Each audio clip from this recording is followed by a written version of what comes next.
କାରଣ ବର୍ତ୍ତମାନ ମଞ୍ଚରେ ଯିଏ ଅଛନ୍ତି ଆପଣମାନଙ୍କୁ ହସେଇବେ, ଆପଣମାନଙ୍କୁ ନଚେଇବେ, ନିଶ୍ଚିତ ଭାବରେ ଶୀତ ଛାଡ଼ିଯିବ।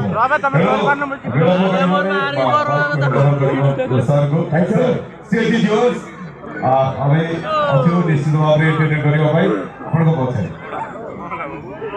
ଏତେ ଥଣ୍ଡା କଣ?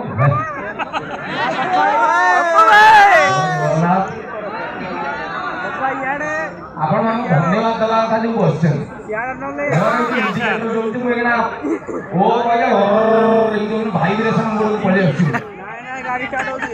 ମୁଁ ଶୁଣିଥିଲି ଓଡ଼ିଶାର କାଶ୍ମୀର ହଉଛି ଦାରିଙ୍ଗବାଡ଼ି।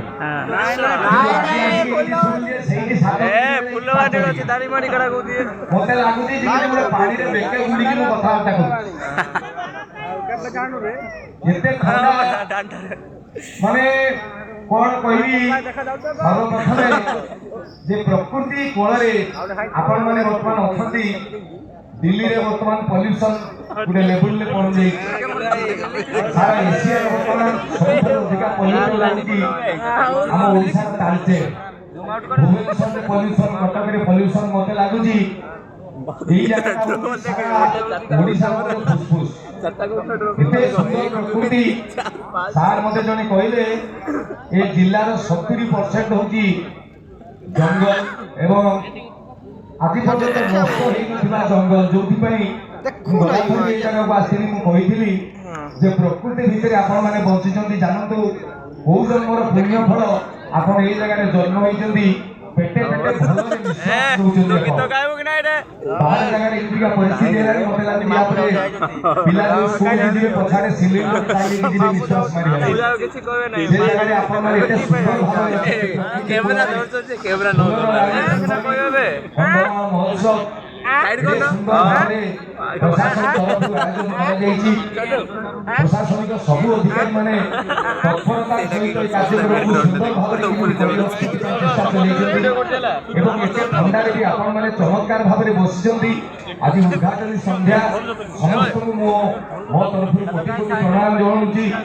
एठिकार मा आराध्या बराल देवी प्रभु जगन्नाथ सबुबेले एमिति सुंदर परिवेश एते ठंडा से भितरे बसली मु भाबुली ठंडा नाही किंतु एठी आसी देखला को मु भाबुची 5 गाड़ी जाउ छ जाको दे टेकी की लेगली या पर मु काट गुडे जोरदार ताली मारने लागे हां सितोने ओ भाई आडे ठीक है जय जगन्नाथ। सितोने ताली मारिया कथा कहला था मु काका सब पेज में हाथ दे दिले भालके माने एमिति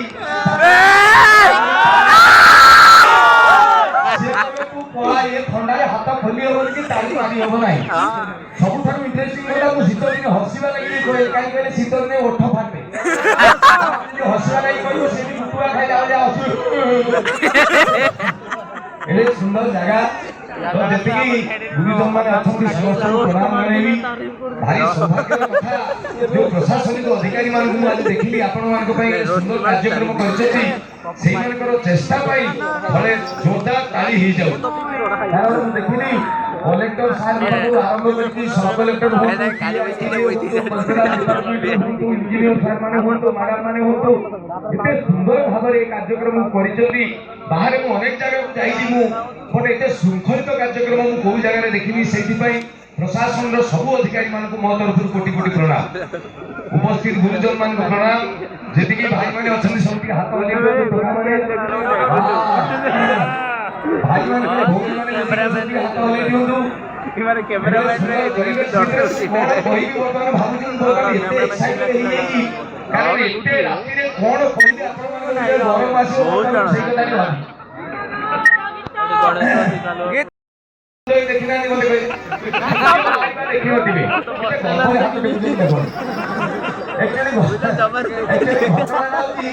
बढ़िया कथा को शुणुला परीक्षा रे पड़िबो आपण फेसबुक प्राय समस्त देखुथबे फेसबुक रो चिन्हटा कोन कहले गोटे एफ थाई देखि जे मु फास्ट भाबिली एफ फॉर फेसबुक ना मु गवेषणा कला परे जानि जे फेसबुक वाला बहुत चालाक से माने जानि जदी ये मोबाइल धरि धरि लोक उडा हिंदी हे जे गोटे समय आसीबे त से माने एफ बढ़िया देखा जिवे मोबाइल सबरे हाथ में देखो मु तने एफ बढ़िया देखा नै कहलो फेसबुक ଏବେ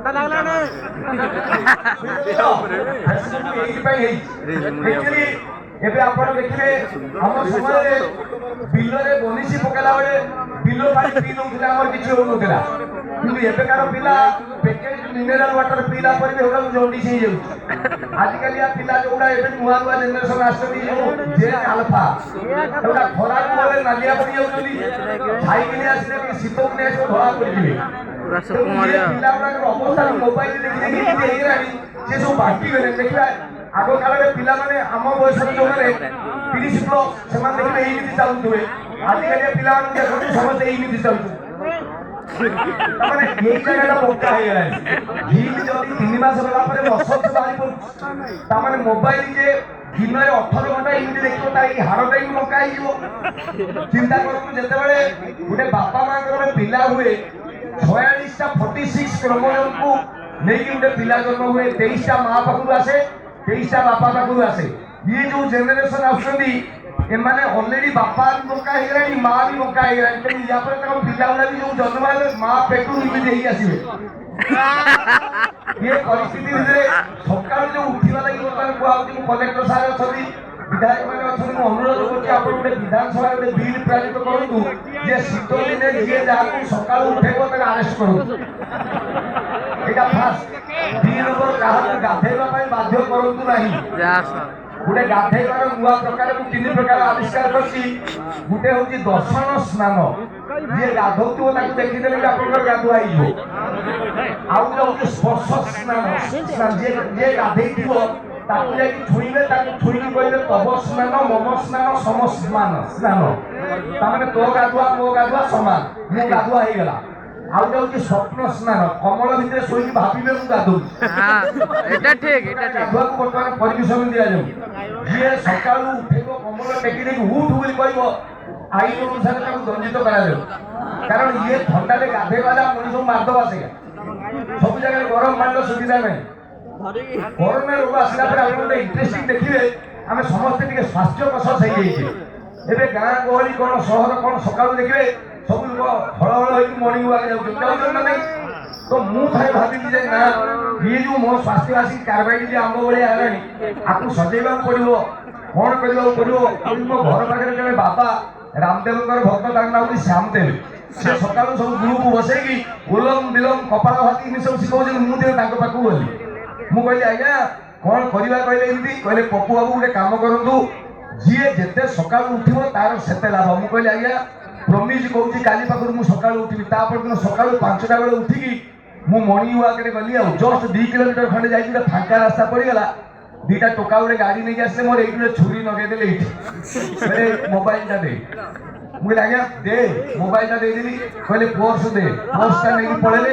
ମୁଁ ଆଉ ଥାନାକୁ ଗଲି ନାହିଁ, ମୁଁ ଫାଷ୍ଟ ସାମନାଗ ବାବାଙ୍କ ପାଖକୁ ଗଲି। ମୁଁ କହିଲି ଆପଣ ଯୋଉ କହିଥିଲେ ସକାଳୁ ଉଠିଲେ ଫାଇଦା, ଏଇଟା ମୋର ଫାଇଦା। ମୁଁ ଗଲି, ମୋ ପର୍ସ ନେଇଗଲେ, ମୋବାଇଲ ନେଇଗଲେ। କାହିଁକି ମତେ କହୁଥିଲେ? ମତେ ସେ ସାମଦେବ ବାବା କହିଲେ, ତମକୁ କହିଥିଲି ମୁଁ ଯିଏ ଯେତେ ସକାଳୁ ଉଠିବ ତାର ସେତେ ଲାଭ। ସେ 2 ଜଣ ତମଠାରୁ ଅଧିକା ଆଗରୁ ଉଠିଥିଲି, ଯୋଉ 2ଟା ତମ ପାଖକୁ ନେଇକି ଗଲେ। ମୁଁ ନା ଆଜ୍ଞା ମର୍ଣ୍ଣିଂ ୱାକ୍ ନ ଦେଇକି ହବ ନାହିଁ, ମୁଁ ଆପଣଙ୍କ ପାଖରେ ବସିକି ଯାହା ଶିଖେଇବା କଥା ଶିଖାନ୍ତୁ। ସେ ଯୋଉ ଏଇ ଯୋଉ ଉଲମ ବିଲମ କପାଳ ଭାତି ଜଷ୍ଟ ବସିକି ମୁଁ କରୁଛି, ହଠାତ୍ ଜଣେ ମୁସଲମାନ ଭାଇ ଆସିଲେ, ସାମଦେବ ବାବାଙ୍କୁ ଜୁହାର ହେଲେ, କହିଲେ ଆଜ୍ଞା ଆପଣଙ୍କ କଥା ମାନିକି ମୁଁ ଘର ପାଖରେ ଯୋଗ ଅଭ୍ୟାସ କରୁଥିଲି, ଆଜି ମତେ ଲୋକ ପିଟିଲେ, ବାଡେଇଲେ। ମୁଁ ସେ ବାବା ପଚାରିଲେ କାହିଁକି? ନା ଆଜ୍ଞା ଆପଣ କହିଥିଲେ ଆସନ ଭିତରେ ସବୁଠାରୁ ଶ୍ରେଷ୍ଠ ଆସନ ହଉଛି ଶୀର୍ଷାସନ। ଆପଣମାନେ ଜାଣିଛନ୍ତି ତ ଶୀର୍ଷାସନ? ମୁଣ୍ଡ ତଳକୁ ଗୋଡ 2ଟା ଉପରକୁ। ସେ ବାବୁ ଜଣ କହିଲେ ଆଜ୍ଞା ଆଜି ବାଲକୋନିରେ ମୁଁ ସକାଳୁ ଶୀର୍ଷାସନ କରୁଥିଲି, ମତେ ଆମ କଲୋନୀର 5-7 ଜଣ ଆସିକି ବାଡେଇଲେ। ସାମଦେବ ବାବା କହିଲେ କାହିଁକି ବାଡେଇଲେ? ନା ଆଜ୍ଞା ଶୀର୍ଷାସନ କରୁଥିଲି। ଆରେ ଅସୁବିଧା କଣ? ନା ଆଜ୍ଞା ଲୁଙ୍ଗି ପିନ୍ଧିକି କରୁଥିଲି।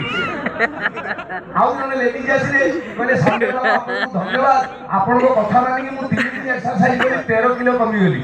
ସେ ସାମଦେବ ବାବା କହିଲେ ମୋ ଗୁରୁ ରାମଦେବ ବି 3 ଦିନରେ 13 କିଲୋ କମେଇ ପାରିବେ ନାହିଁ, ତମର କେମିତି କମିଲା? ନା ଆଜ୍ଞା ସତରେ କମିଗଲା ପରା। ତାଙ୍କ ହଜବେଣ୍ଡ ଥିଲେ, କହିଲେ ହଁ ଆଜ୍ଞା ତାଙ୍କର ପିଲାପିଲି ହବାର ଥିଲା, କାଲି ହେଇଗଲା ତ 13 କିଲୋ କମି ଯାଇଛି।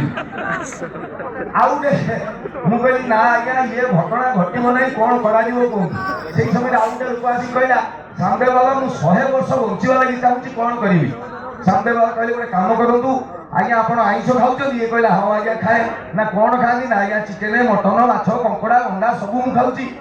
सामदेव बाबा कहले प्रथम काम आपण आमिष छाड़ी दिउ आमिष खाइबे नहीं आमिष मनीष को उत्त्यक्त कर दिए मनीषर माने ब्लड स्पीड बढ़े दिए रागी करे दिए आमिष फास्ट छाड़ जदि 100 वर्ष बंचिबे ये कहले आज्ञा 2 नंबर कथा आपण गद्दी रे सुचंदी ना हो गद्दी छाड़ू तले सब मशीना पकई सुंतु तकिया भी देबे नहीं ये कहले आज्ञा फ्रिज पानी पिउचंदी ना हो आज्ञा फ्रिज पानी पीबे नहीं ये कहले आज्ञा आउ कोन करिवेनी ना निशा पानी खाउचंदी ना हो आज्ञा शीत भीतर टिके करे साथ साथी पड़ी गेले के बिया भी ना नो स्मोकिंग नो ड्रिंकिंग जदि 100 वर्ष बंचिबे ये कहले आज्ञा आउ ना स्त्री व्यतीत अलग जगह किछि अछि कि जकर टुमुर मुगुरु ना हो ना साको छाड़ दू ये कहले आज्ञा मु आमिष खाइबिनी गद्दी रे सोइबिनी फ्रिज पानी पीबिनी निशा पानी खाइबिनी एक्स्ट्रा मेरिटल अफेयर रखिबिनी 100 वर्ष काई कि बचि लागे मते काटी मार दिउ मु बोली ना ये घटना नहे मते पार्क रे बुलिबी पार्क ताउती सेफ जगह सिक्युरिटी थिबे आराम रे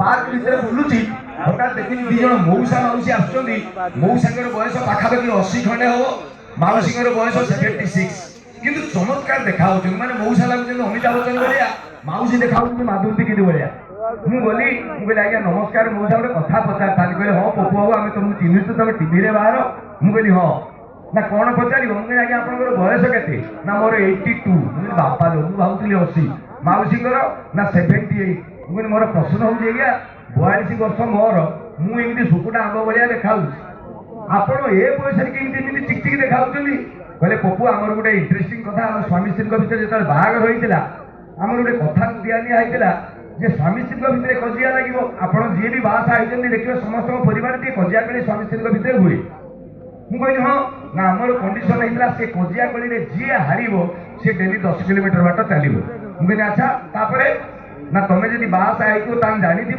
स्वामी स्त्री भितर जिते बड़े भी कजिया हुए किए जीते किए हारे कहीपर कि सब बेले स्त्री जीते हाँ ना लास्ट को स्वामी कह हाँ हाँ मोर भूल तू जा तो मोर भूल माने मु डेली 10 किलोमीटर बाट चलली डेली 10 किलोमीटर चलवा द्वारा मुझे फिट अच्छी अच्छा अच्छा मौसा तुम सीना 10 किलोमीटर बाट चल एत चिकन अछ माउसी तो डेली जीतुले सी केमी चिकन अच्छा मौसा मत कहले पपु तुम जी बाहर बुद्धि सुद्धि तुम ना नारी जाति भारी सन्देही मु 10 किलोमीटर बाट चलुची कि नहीं माउसी डेली जाकि चेकिंग करे माने छोट पिला वयस्क ये समाज गोटे बर्तमान इमितिका परिस्थिति आसिक पहुंची गलानी माने जहाँ को छुईबे से जगह कमेडी बाहर जहाँ को छुईबे जो जगह छुईबे आजिका दिन में कमेडी आज पर्यंत मोर जो कार्यक्रम सब देखुवे टीवी रे दिए तरंग अदालत गोटे जहाँ कही सत कही दिए कि फालतू कथा दिए से कौन कार्यक्रम में आज पर्यंत कौन स्क्रिप्ट देखी कहे ना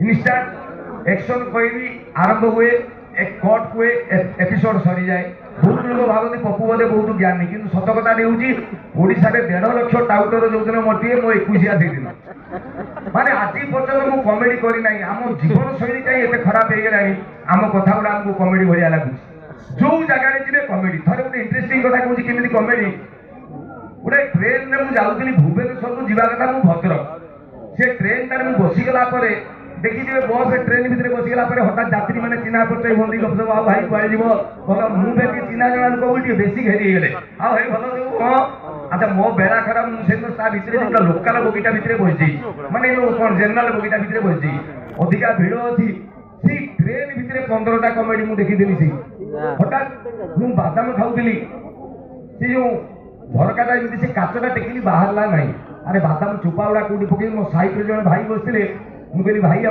पंजाबीटा पिंधिक बसती मुझे भाई पचारि भाई बादाम चोपा गुड़ा कौटी पकईबी कहल से भाई कहले तुम साइड जो लोकटा बची पकेट रे पकई दून मुझे आज्ञा सी पंजाबी पकेट रे पकई सी जानी पकईबनी ना कि जान मुझे तुम पंजाबी पकेट 5 थर 5 छक पकईली तुम जान मत कह फास्ट मो पाखे गोटे झीटे ठिया भाई ठिया से साइड रे गोटे टोकाटे भी ठिया गोटे गोटे बालुका थे देखिए एमती होते झील पीढ़ी ठिया तो एमती से झीटी जो देखला से टोकाटी एमती होती भाई कहला भाई देखिलु जे टोकाटा केमती अभद्र भाई आ बाजिज भाई कहला बाजिब से टोका कहला कौन ना मो भौणी ठिया बाजिब बाजिले खाइबु ये टोकाटी कहला बाजिले खाइबु जाके बाजिले मते कहि मु मोर ट्रेन हलुची मुझे होची असुविधा कौन बाजिले कहू ता भाई कहला अच्छा भौणी एपटू घुंचिया ସେ ଟୋକା ଆଖି ପାଖରେ ନେଇକି ଆଙ୍ଗୁଳିଟାକୁ ଏମିତି କଲା।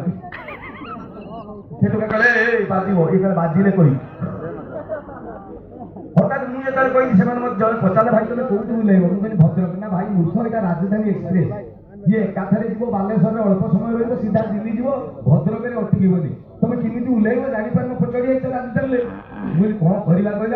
ହଠାତ୍ ଜଣେ ମତେ କହିଲା ଗୋଟେ କାମ କରିବ ଭାଇ, ପ୍ରତି ଷ୍ଟେସନରେ ଟ୍ରେନ ଟିକେ ସ୍ଲୋ ହେଇଯାଏ, ଯେତେବେଳେ ଭଦ୍ରକରେ ସ୍ଲୋ ହବ ତମେ ଡେଇଁ ପଡିବ। ମୁଁ କହିଲି ଆରେ ଭାଇ ଡେଇଁ ପଡି ନା, ବୁଦ୍ଧି ଅଛି। ଏଇ ଦେଖିବ ଚା ବାଲା କେମିତି ଓହ୍ଲାନ୍ତି, ପକେଟ ମାରି କେମିତି ଓହ୍ଲାନ୍ତି। ଟ୍ରେନ ଯେତେବେଳେ ଓହ୍ଲେଇବ ଧାଇଁବ ତା ସାଙ୍ଗରେ, ମାନେ ଟ୍ରେନ ସ୍ପିଡରେ ଯଦି ଧାଇଁବ ପଡିବ ନାହିଁ। ମୁଁ କହିଲି ଓକେ। ଆଉ ଯେମିତି ଭଦ୍ରକ ପାଖ ପହଞ୍ଚିଗଲା, ମୁଁ ଠିଆ ହେଇକି 6-7 ଖଣ୍ଡେ ଯମଦୂତ ପଳେଇ ଆଇଲେ ଆଉ ମତେ ଠେଲିବେ ଆଉ। ମାନେ ମୁଁ ଶୀଘ୍ର ଓହ୍ଲେଇକି ଭାଇ ଓହ୍ଲେଇବ ଧାଇଁବ, ମୁଁ ଏମିତି କହୁଛି ହଁ ଭାଇ ଜଷ୍ଟ ସ୍ଲୋ ହେଇଛି, ମୁଁ ଓହ୍ଲେଇକି ଏମିତି ଧାଇଁଛି, ମାନେ ବିଶ୍ୱାସ କରିବିନି ଟିକେ ସ୍ପିଡରେ ଧାଇଁକି ମୁଁ ଆର କୋଚଟାକୁ ପହଞ୍ଚିଗଲି। ମାନେ ଏ ବଗି ପାରିକି ଆର ବଗି ପହଞ୍ଚିଗଲି। ସେ ବଗିର 3-4 ଜଣ ଭାବିଲେ ମତେ ମୁଁ ଟ୍ରେନ ଧରିବା ଲାଗି ଚାହୁଁଛି, ପୁଣି ମତେ ଟାଣିକି ନେଇକି ଉଠାଇଦେଲେ, ପୁଣି ସ୍ପିଡ ହେଇଗଲା ପଳେଇ। ମାନେ ପ୍ରତି ଜାଗାରେ ଜୀବନରେ ଆପଣଙ୍କର କମେଡି। ଏଇଠି ମୋର ମନେ, ଏଇ ଆଜି ଆସିକି ମୁଁ ଏଇଠି 1.5 ଘଣ୍ଟା ହେଲାଣି ବସିଛି, ଏଇଠି ଗୋଟେ ଘଟଣା ମୁଁ ଦେଖିଲି। ସେ ଭାଇ ଖରାପ ଭାବିବେନି ଯଦି ଥିବେ, ସ୍ୱାମୀ ସ୍ତ୍ରୀ 2 ଜଣ ଆସିଛନ୍ତି। ସ୍ୱାମୀଙ୍କର ବୟସ 45 ଖଣ୍ଡେ ହବ, ସ୍ତ୍ରୀଙ୍କର 42 କି 40 ଖଣ୍ଡେ ହବ। ତାଙ୍କର ପୁଅ ଝିଅ 2ଟି ଆସିଛନ୍ତି। ଏଇଠି କୋଉଠି ଥିବେ, ଖରାପ ଭାବନି ଭାଇ।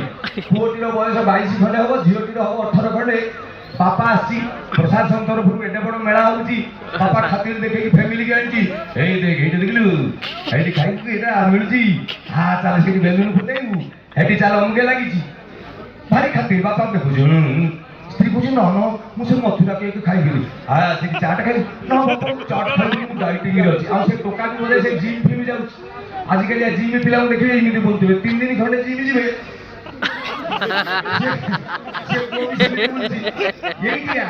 ଲୋକାଲ ପିଲା କିଏ ଗୋଟେ ହଠାତ୍ ଖାତିର ଦେଖି ବାପା କହିଲା କଣ କିରେ ଦେଖା ହଉନି, କୁଟି ହେଇଯାଉଛି। ସେ ଯୋଉ ଟୋକା ଏମିତି ପାରେଇ ଯାଇଥିଲା, ପୁଣି ବେଗିଅର ପକେଇଲା, କଣ ହେଲା? ବାପା କହିଲା ଦେଖା ହଉନି, ତତେ କୁଟି ହେଇଯାଉଛି। ଆରେ ଭିଡଟା ହେଇଛି, କୁଟି ହେଇଗଲି, କଣ ଅସୁବିଧା ହେଲା? ଯଦି ଏତେ ଭିଡ ତମକୁ ଲାଗୁଛି ତାହେଲେ ବସରେ ଆସୁନ। ବାପା କହିଲା କଣ ନା, ମୋ ଫ୍ୟାମିଲି ଅଛନ୍ତି, ତୁ ମୋ ଦେହରେ କୁଟି ହେଇଗଲୁ, ମୁଁ ତତେ କଥାବାର୍ତ୍ତା କରୁଛି, ତୁ ମତେ ଆଉ ଉପରେ ଯାଉନି କଥାବାର୍ତ୍ତା କରୁଛୁ, ବାଜେ ପିଲା। କହିଲା କଣ ମତେ କହିଲୁ ବାଜେ ପିଲା? ওই বাপাকে চটকন্ডা লগাইলা বাপা এদের হাতକୁ ଆଉଁସିଲା ଗାଲୁ କହିଲା କଣ ବହୁତ ବାଢେଇ ଦେଲୁ କଣ ତୁ? ଆଚ୍ଛା ମୋର ବୟସ ଘଣ୍ଟେ କାନ୍ଦିଲା। ଭଗବାନ କହିଲେ 2-3 ମିନିଟ୍ ସିନା କାନ୍ଦିଲେ ସହିଯିବି, 45 ମିନିଟ୍ ଯେତେବେଳେ କାନ୍ଦିଲା ଭଗବାନ ଆଉଟ୍ ଅଫ୍ ଟଲରେନ୍ସ, ଭଗବାନ ଡାଇରେକ୍ଟ ସେ ପାଣିରୁ ବାହାରିଲେ। କଣ ହେଇଛି ବାବା? ଏ କହିଲା ପ୍ରଭୁ ମୋ କୁରାଢି ପାଣି। ଆରେ ରହ, ମୁଁ ପରା ଭଗବାନ ତୋର ଡାଉଟ୍ ମୋ ଉପରେ, ତ କୁରାଢି ଆଣୁଛି ରହ। କହିଲି ଭଗବାନ ବୁଡିଗଲେ, କମ୍ପ୍ଲିଟ ଗୋଟେ ସୁନାର କୁରାଢି ଖୋଲିଲେ, ପୁରା ଗୋଲ୍ଡ। କହିଲେ ଏଇଟା ତ କୁରାଢି? ଇଏ ଦେଖିଲା କହିଲା ନା ଆଜ୍ଞା ଏଇଟା ହଳଦିଆ କଲର ଦେଖାଉଛି, ଏଟା ମୋର ନୁହଁ। ଭଗବାନ କହିଲେ ସୁନାଟାକୁ କହୁଛି ହଳଦିଆ? ଆଚ୍ଛା କହିକି ସେ କୁରାଢିକି ରଖିଦେଲେ, ପୁଣି ବୁଡିଗଲେ, ଗୋଟେ ହୀରାର କୁରାଢି ଖୋଲିଲେ, ପୁରା ଡାଇମଣ୍ଡ। କହିଲେ ଏଇଟା ତ କୁରାଢି? ଇଏ କହିଲା ପ୍ରଭୁ ମୋ ଦିହ ଛୁଇଁ। କହିଲେ ତମେ ଭଗବାନ ଟି? ଭଗବାନ କହିଲେ କି କାହିଁ ନା ମତେ ଲାଗୁଛି ସାବୁନ ମାରିକି ବାଥରୁମରେ ପଡିଛ, ତମ ମୁଣ୍ଡ ମାଡ଼ ହେଇଛି। ପ୍ରଭୁ ଏଇଟା ପରା କାଚଟା। ଭଗବାନ କହିଲେ ଆରେ ଆଶ୍ଚର୍ଯ୍ୟ, ସୁନାଟାକୁ କହୁଛି ହଳଦିଆ, ହୀରାଟାକୁ କହୁଛି କାଚ, ଆରେ ତୋ କୁରାଢି କେମିତି? ଇଏ କହିଲେ ଆଜ୍ଞା ମୋ କୁରାଢିଟା ଏମିତି କାଠ ବେଣ୍ଟ ଲାଗିଛି, ଅଗରେ ଲୁହା। ଭଗବାନ କହିଲେ ମତେ ବୁଝଉଛି କୁରାଢି କାହାକୁ କୁହନ୍ତୁ। ଆଚ୍ଛା ର, ସେ ହୀରା କୁରାଢିକି ରଖିକି ବୁଡିଗଲେ, ତାହେଲେ ଅରିଜିନାଲ ଲୁହା କୁରାଢି ଟିକେ ଆଣିଲେ। କହିଲେ ଏଇଟା ତୋର? କହିଲା ହଁ ଭଗବାନ ଏଇଟା ମୋର। ଭଗବାନ କହିଲେ ଆଉ କଣ କହ ନା, ମତେ ଖାଲି ଗୋଟେ କଥା ଭଗବାନ କୁହନ୍ତୁ, ମୁଁ 45 ମିନିଟ୍ ଘାଣ୍ଟିଲି ପାଇଲି ନାହିଁ, ତମେ କଣ ଥରେ ଥରେ ବୁଡୁଛ, ଗୋଟେ ଗୋଟେ କୁରାଢି ଆଣୁଛ, ତମେ କେମିତି ପାଉଛ? ଭଗବାନ କହିଲେ କୁରାଢି କେମିତି ପାଇଲି ସେଇଟା ଇମ୍ପୋର୍ଟାଣ୍ଟ ନୁହେଁ, ଆଜିକା ଦିନରେ ଯେତେବେଳେ ମିଛ ଲାଞ୍ଛନା ଟାଉଟରି ସବୁବେଳେ ଭର୍ତ୍ତି, ସେ ଜାଗାରେ ତୋ ଭଳିଆ ଗୋଟେ ମଣିଷ